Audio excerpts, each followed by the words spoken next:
There's a lot of talk now about how we don't need norms, things that are considered normal.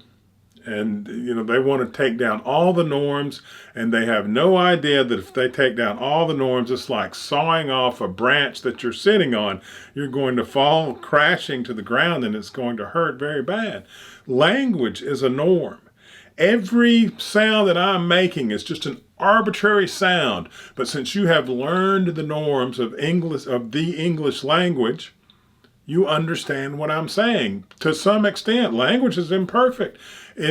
I am expressing things to you through language, and you understand the basis of what I'm saying, but all the thoughts that I have behind the scenes around what I'm saying, you don't know exactly. You try to make inferences from body language is another norm, from what I seem to be about. I mean, we throw 1,000 things in there to try to understand what someone's speech is and what they are trying to tell us, and that is all norms.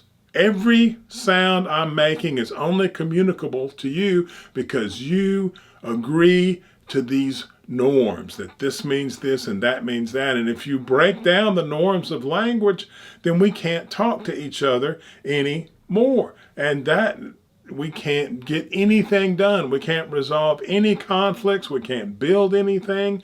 And yes, language changes, norms change. It's always been the case, especially in America.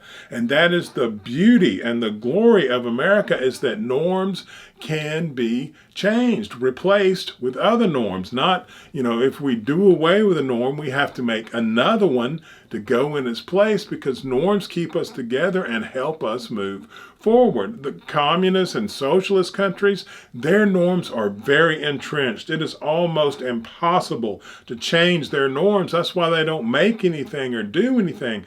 We invent all the stuff here in this crazy norm changing place, and then we send the computers and the cars, and they buy the stuff and they live. They're smart, intelligent people, and it's the fact that their norms don't change that's what keeps them stagnant. And the fact that our norms change here is what keeps us alive and growing. But to do without norms, to have no norms at all, there is the stability of socialism, and it is very stable, very safe, and very boring. There's the chaos of democracy, and then there's no norms at all, and that's just bedlam, and you can't live that way. So yes, we want to look at some norms and change them.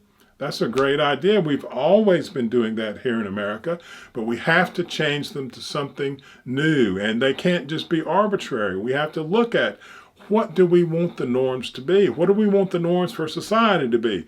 Homosexuals, transsexuals, how exactly are they going to fit in? We have to define that before we codify the norm. And then once we say, yes, that's a good place for those guys to be, then we can codify the norm and start. But to just say we're just going to tear down the norms and whatever anybody wants to do is fine, is irrational and destructive. Let's don't do it. Let's make the country better. Let's make the world better. Let's improve humanity.